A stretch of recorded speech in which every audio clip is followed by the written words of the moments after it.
começarmos, queríamos fazer umas perguntas muito básicas, perguntas um bocadinho à escola primária, para depois ter o encadeamento, ok? Não precisam de responder algo, mas queria que respondessem para vocês próprios de uma forma muito intuitiva, como faríamos no dia a dia, se ouvíssemos estas questões, ok? Então, a primeira pergunta seria: as folhas caem no outono?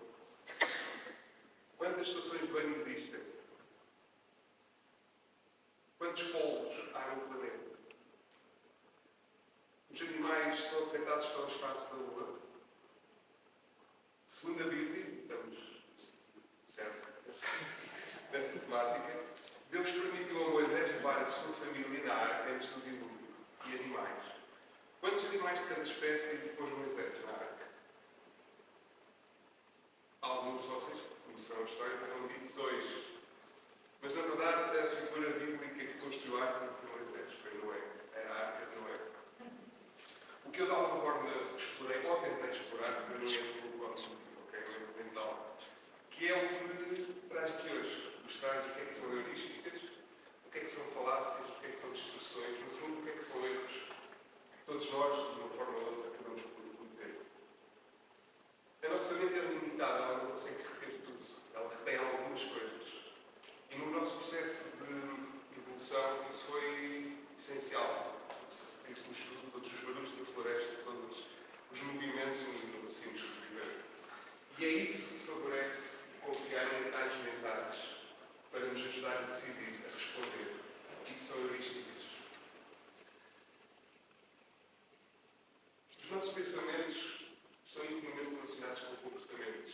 Isso que não é novidade.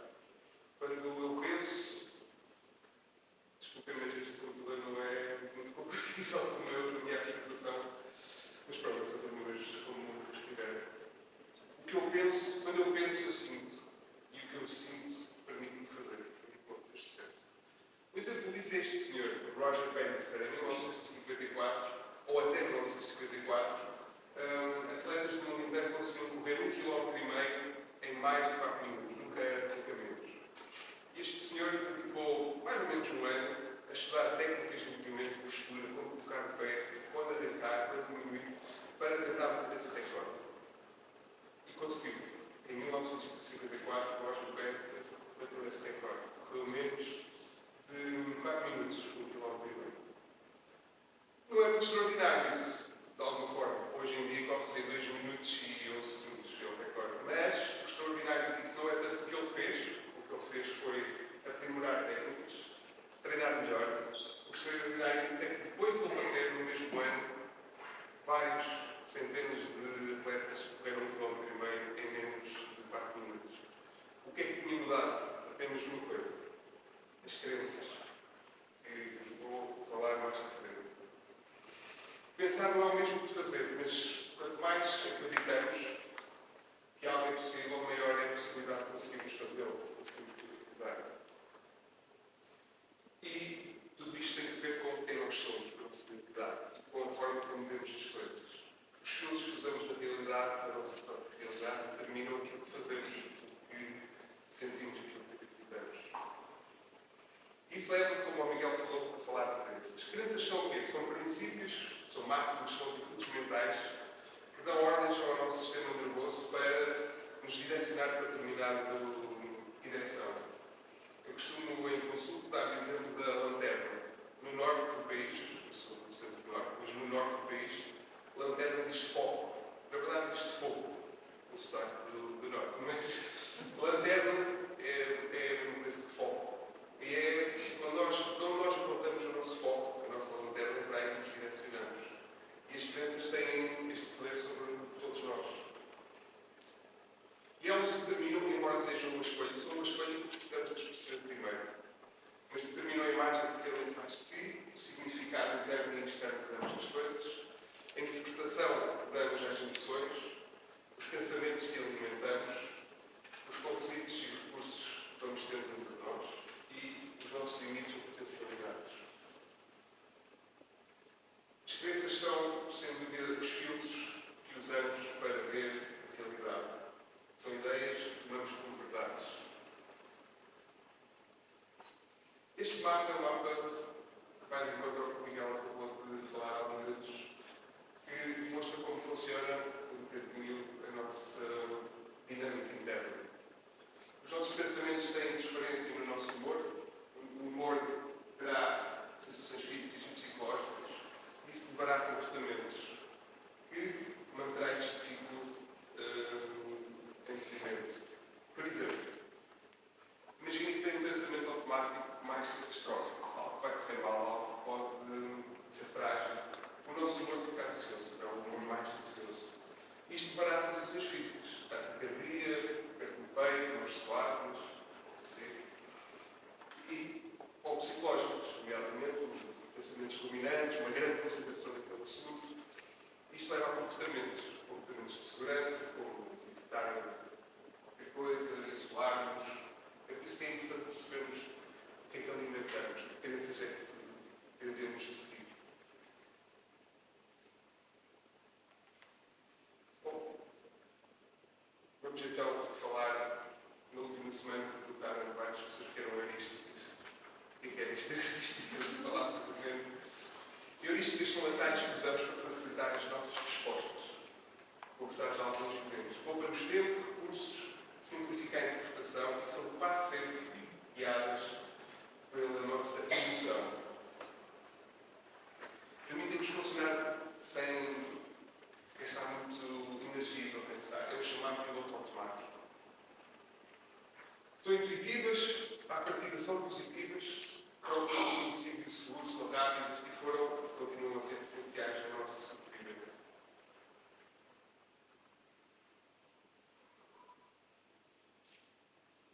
Desculpa. E porquê é que nós, de alguma forma, as usamos? Falta aqui.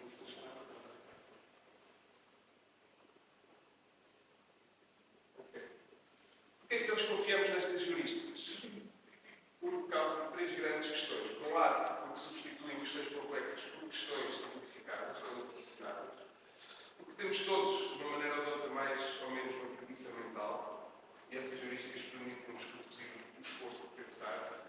E porque há um uso muito automatizado e instalado em nós, que habitualmente está acertado nas respostas que damos. Por exemplo,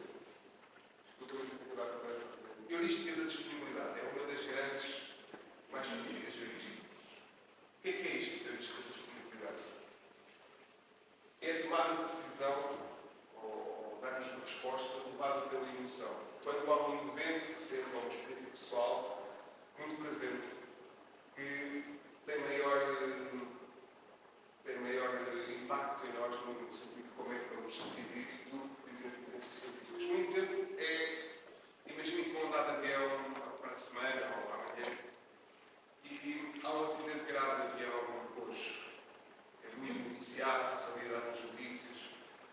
Tenderemos a temer andar de avião e, de alguma forma, de modo muito rápido, achar que andar de avião é muito perigoso. Então, na verdade, não é o meio de transporte mais seguro, muito raro ir no avião. Basta ir ao flight radar e ver quantos aviões andam por segundo, ou por segundo, para perceber que cai um. É uma realidade, mas a heurística da disponibilidade é isto. Perante um evento muito recente, temermos que ele seja mais recorrente. Ou então, por exemplo, um ataque de tubarão numa praia que tenha dominado as férias de verão e seja um acontecimento pontual, tenderá a olhar para aquele mar, para aquele destino como perigoso. Heurística da representatividade. Tem que ver com representações passadas que podem tomar decisões mais rápidas nas situações do presente. Por exemplo, considerarmos que determinada pessoa é melhor cuidadora, é melhor pessoa, por exemplo, para cuidar dos nossos filhos, porque nos faz lembrar uma avó ou uma senhora que no passado cuidou de nós. O que não é obrigatoriamente verdade.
histórias nesse sentido. E eles não falavam um com o outro, estavam até um bocadinho entediados. E eu estava a admirá-los, não sei porquê, porque vi-os a fazer vídeos e sempre faziam um vídeo, faziam esta posse, muito contentes. Aliás, eles não falaram um com o outro, quando chegou a comida, tiraram fotografias à comida, tiraram fotos a rir-se e continuaram a comer sem falar um com o outro. Isto tem a ver com a heurística do afeto, que é o sentimento consciente ou inconsciente que um estímulo pode levar a ser positivo ou negativo conforme qualificamos como bom ou mau. O escolher um nome artístico é mais atrativo do que se chamar João da Silva. O ter uma imagem sorridente produz no outro um estímulo de confiança, de bem-estar. A heurística da coragem. A heurística da coragem tem a ver com o valor de referência humana em que nós nos fixamos. O Black Friday, qualquer promoção, usa muito isso. Vende um produto, publicita um produto que custava 15 euros e está hoje por 7,5. A pessoa tem como ano os 15 euros, portanto vai achar que a 7,5 vale a pena. Quando na verdade o produto custou sempre 7,5. Isso tem a ver com esta heurística da coragem, haver um valor âncora que nos retém. E agora queremos falar de vieses. Os vieses heurísticos não são muito diferentes. Os vieses têm mais que ver com questões, com erros cognitivos baseados em pré-julgamentos. Distorcem a realidade, são inconscientes, estão muito ligados à memória e fazem uma interpretação ilógica das situações. Viés de confirmação é a tendência que temos de procurar informação que confirme as nossas hipóteses. Por exemplo, como o Miguel falava, começar a ver cactos vermelhos, em brancos, por exemplo, significa que há mais cactos brancos. Ou então, se suspeitamos que temos uma reação alérgica que serve a um determinado alimento, tendemos a procurar pessoas que o comeram nessa busca de confirmar a nossa dúvida. Na verdade, para contrariarmos este viés, devíamos fazer o oposto. Ou seja, devíamos perguntar às pessoas que não comeram esse alimento se também têm essa reação. Porque quando fazemos isto, estamos a tentar confirmar que viemos por aquele alimento.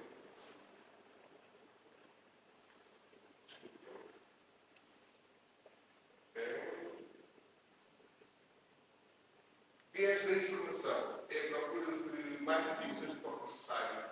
Pessoas indecisas, não analisam todas as possibilidades, não saem de um lugar que acham que sabem o suficiente. Tem a ver com este viés da informação. Uma necessidade nossa, do consciente, de saber mais e mais e mais e mais. E, na verdade, nós não precisamos saber, não ter muita informação, precisamos ter a informação certa. Viés do resultado, é aquela ilusão de julgar a qualidade de uma ação pelo resultado obtido. Por exemplo, alguém que vende uma casa de uma forma muito rápida e considera-se por isso um excelente vendedor, quando pode não ter nada a ver com isso. Pode ter sido apenas um comprador que tinha dinheiro disponível e pressa e comprou casa. Mas esta ilusão, de alguma forma, acaba por acontecer que tem que ver com ser bom vendedor.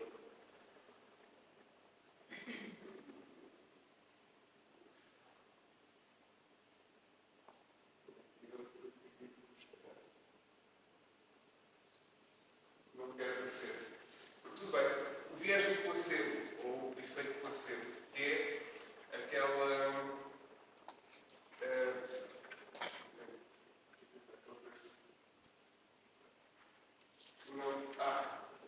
Tem a ver com interpretar, recordar informações que confirmam a ideia. Às vezes a pessoa toma um comprimido e diz depois já está bem. E o comprimido demora entre 15 a meia hora para começar a fazer efeito. Tem que ver com isto, é o viés do placebo. Viés da adesão, ou chamada maioria vai com as outras. Acreditar em algo que a maioria das pessoas também acreditam. Toda a gente sabe que é melhor assim, porque é assim. E uma lista grande de outros vieses. Viés de grupo, tendência a favorecimento do nosso grupo, projeção, atribuir características nossas aos outros, viés da inércia, manter a mesma posição, mesmo já não fazendo sentido. E isto leva-me a contar-vos uma história pessoal. Em janeiro passado, fiz anos e resolvi levar a família aos Açores, que era uma viagem que eu queria fazer já há vários anos, mas depois acabava de ser um ficar adiado. Antes de ir, lembrei-me que tinha trocado e-mails com uma colega, também psicóloga, há uns anos, e ela tinha feito um mapa de um local qualquer que ela tinha encontrado, com um guia, não era muito conhecido. Então ela escreveu-me como chegar a esse. Eu fiquei muito entusiasmado com isso, partilhei com a minha família, queria mesmo fazer aquilo. E durante vários dias antes da viagem, li várias vezes o mapa, imaginei o local, como é que seria. Ela não mandou fotos do propósito para ter impacto, e então eu estava muito entusiasmado com a ideia. Lembremos que os Açores têm um tempo um pouco instável, e em janeiro, à partida, corre mais riscos. Né? Estas fotografias que eu retirei no início, vos vou contar, e foram as últimas que tirei. Porquê? Porque começava a ficar muito nevoeiro, muito cerrado. Então, no meu dia de anos, subimos a montanha, de carro, com os meus filhos, no banco de trás, e quando chego ao local mais próximo para nos deslocar a este trilho, os meus filhos estavam a dormir há cerca de como aquilo era importante para mim, a minha esposa disse para eu tentar descobrir o local, e se fosse viável, depois íamos todos. Eu concordei. Então, meti-me ao caminho, tirei estas duas fotografias, preparei tanto a minha rede, o telefone, começava a ficar muito nevoeiro. Eu fui andando, motivado por aquela espécie de descoberta, para o sol que tinha no mapa, no tesouro. E já estava a dar um bocado, comecei a ficar cansado e olhei para o relógio, estava a dar há 15 minutos. Comecei a fazer contas, 15 minutos, mais 15 minutos para trás. Portanto, estava a dizer já meia hora. Quem tem filhos sabe que nós vivemos sempre um bocado a coisa assim, não é? Não posso ausentar muito tempo, tenho pessoas que dependem de mim. Mas pronto, estava motivado, estava entusiasmado, pensei, bom, deve ser muito mais. Uma das coisas que eu ia no mapa no dia seguinte, que a minha colega, a amiga, escrevia que eu tinha que andar muito. Uma espécie de não desistas nunca, vais ter que andar muito. E eu segui andando. Mas no verão começava a ficar mais cerrado, mais denso. E eu já andava a um lugar, estava a ficar cansado. A respiração também no álcool não é igual.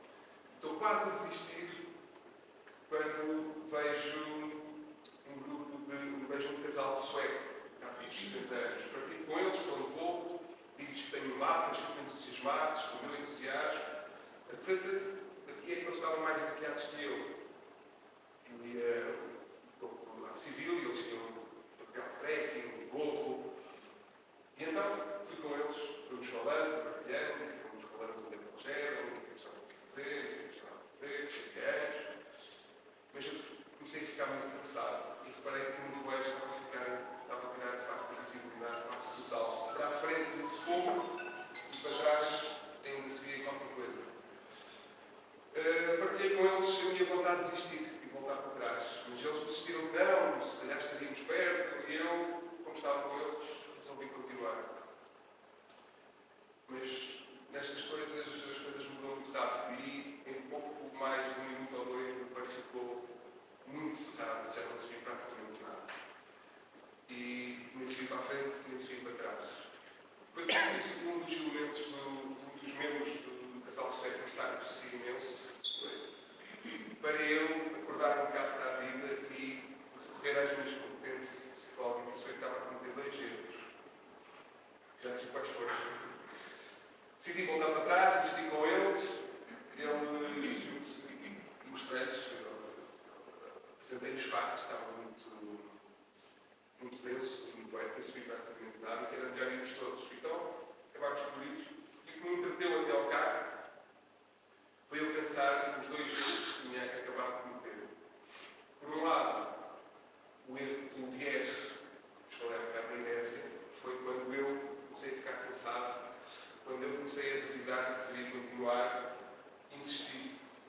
Ou seja, as condições eram outras. Eu não tinha planeado a coisa sozinho, com o nevoeiro, e cometi a ser. Deixei-me o desejo de chegar ao fim. E o segundo erro que eu cometi foi quando eu pensei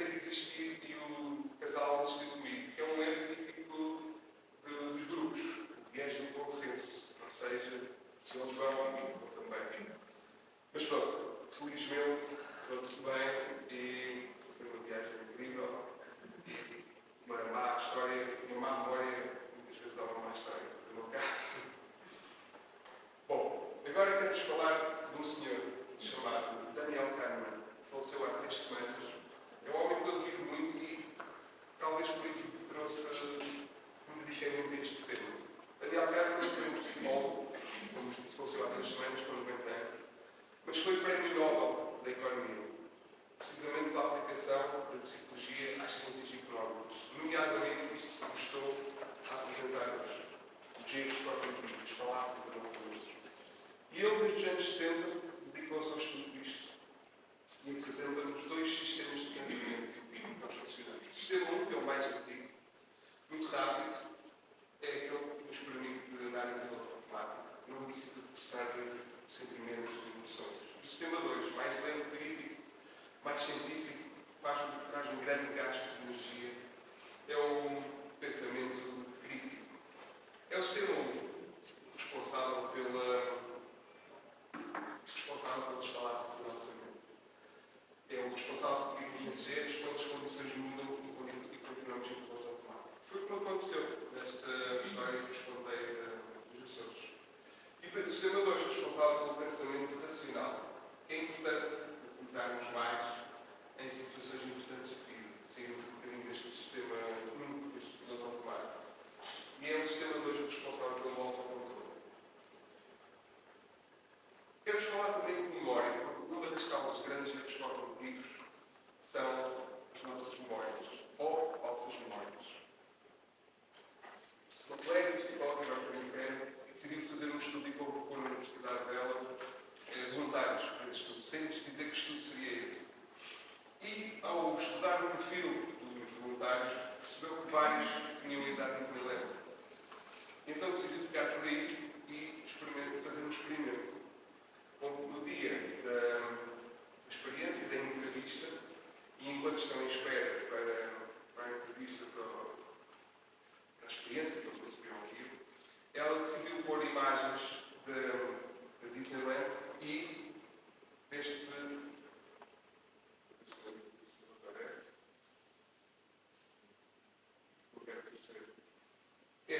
Bugs Bunny. As imagens dos dois enquanto as pessoas esperavam para ir à entrevista. Depois, durante a entrevista, perguntou a essas pessoas que tinham estado no Disneyland se lembravam de falar com o Bugs Bunny, quando lá estiveram. E falar com o Bugs Bunny são aquelas pessoas que estão nestes parques temáticos vestidas de personagem da Disney. E praticamente a maioria se lembrava de ter conversado durante a visita com o Bugs Bunny. O que é totalmente impossível, porque o Bugs Bunny é do Warner Brothers, não é da Disney. Portanto, nunca poderia aparecer no parque. Tinha acontecido foi a introdução de falsas memórias. Foi ter de se lembrar que tinha tido conversas com alguém, um personagem que não pertencia ao parque. Outros erros que nós cometemos, todos, que trabalhamos muito na consulta psicológica, são as gírias de pensamento ou distorções cognitivas. São o quê? São padrões de pensamento de forma distorcida e que causam vários níveis de sofrimento. E temos uma lista de alguns, são muitos mais, mas estes são os principais, talvez. Inferência arbitrária, tirar conclusões sem qualquer evidência. Em número. Abstração seletiva é focar num detalhe e diferenciar os outros todos. Muitas vezes, a pessoa que aparece em consulta vem com uma visão em tudo. E esta é uma das distorções que mais comete. Subgeneralização, tirar conclusões com base num acontecimento específico. Magnificação ou minimização, distorcer o grau de importância. Personalização, atribuição de inapropriada responsabilidade ou pensamento dicotómico, que é avaliar em categorias mutuamente exclusivas.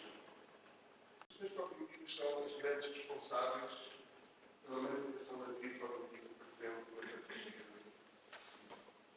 A depressão é composta por uma tríade cognitiva, uma visão negativa de si, uma visão negativa do futuro e uma visão negativa do mundo. A pessoa deprimida tende a ver-se como não tem valor, incapaz de ser amada, ser competente. Tem uma visão do futuro sem grande esperança ou de desesperança, e é isso que leva a caminho da intenção suicida. E tem uma visão do mundo como sempre muito difícil, cheio de obstáculos, frustrante e perspectivar os outros como algo rejeitantes.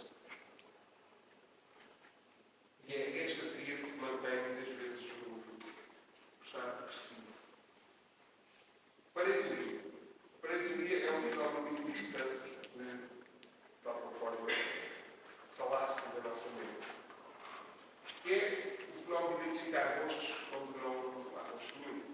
Que surgiu da nossa dominância evolutiva, que surgiu da necessidade de detectarmos carnes para serem potenciais predadores ou para podermos socializar na nossa defesa. Por isso que vemos aqui uma cara, então para mostrar o mocho, para os dois. Lembra que costuma-se dizer, quando se vê uma vez, nunca mais deixa de se ver, e é verdade. Sendo visto os olhos de cada relógio no olho, se fica com a cara de um mocho.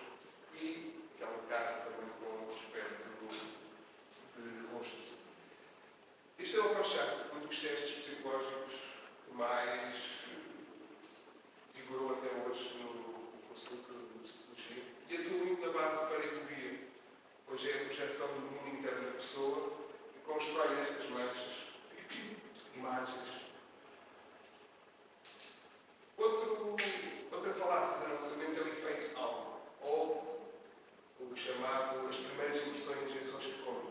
Tem a ver com a capacidade do ser humano de analisar, julgar, concluir uma determinada pessoa a partir de uma única característica.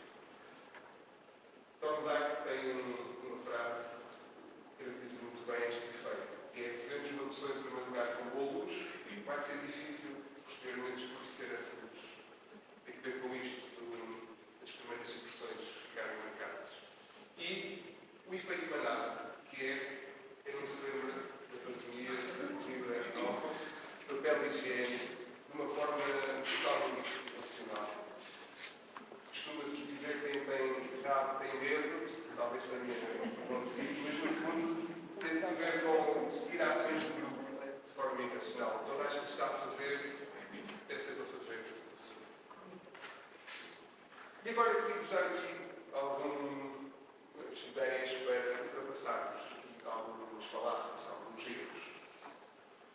Para mudar, é preciso modificar a forma como pensamos, como sentimos, como tal, a forma como agimos. Por isso precisamos de forças complementares. Precisamos nos conhecer, é preciso para isso flexibilidade mental, olhar para dentro, concentrar-nos em nós e não nos outros, e mais do que informação, é preciso compromisso. Mudar é um processo contínuo e que falha muitas vezes por falta de autoconhecimento, por um foco exclusivo na ação, por falta de competências, por não alterarmos crenças, não tolerarmos a ansiedade e o desconforto e pela dificuldade em perder e por andarmos muito a sistema único. E porquê é que isto acontece? Porque todos nós agimos baseados em crenças que estão instaladas. Uma das coisas que eu venho preparando na minha prática clínica é que alterar crenças não é propriamente fácil, mas não é o mais difícil. Para mim, o mais difícil é descobrir qual é a crença. Qual é a crença que a pessoa tem. A partir daí, dependendo da pessoa, obviamente, o trabalho fica um pouco mais facilitado. Mas descobrir qual é a crença, é por isso que os psicólogos, de alguma forma, têm sempre um curto na boca. Mas porquê é que diz isso? Porquê é que pensa assim? Porquê é que vive assim? E é as crenças que precisamos de alterar. Um truque que costumo usar para ajudar na alteração de crenças tem a ver com usar a palavra porque. Porque o porque na frase facilita, reivindica um motivo ou uma razão. E facilita perceber se é uma crença ou um facto. Por exemplo, de uma forma muito simples. Estou com sono porque o meu bebê não me deixa dormir. À partida parece factual. Não tenho ninguém para brincar porque ninguém gosta de mim. À partida não se faz assim tão real. Não consigo ter boas notas na escola. E faz, por exemplo, um levantamento, usando o porque não consigo ter boas notas, porque, e talvez assim consigamos ajudar os outros e nós próprios nesta mudança de crenças. Resumindo, de alguma forma, estes viés, estas falácias, são influenciadas, então, pelas nossas percepções, crenças e memória, que são padrões de desvio da racionalidade, que nos levam a tomar decisões e a responder à direção, levam-nos a fazer julgamentos, estão profundamente enraizados na forma como pensamos e são moldados por fatores como identidade, cultura, as nossas experiências, as influências que tivemos. Para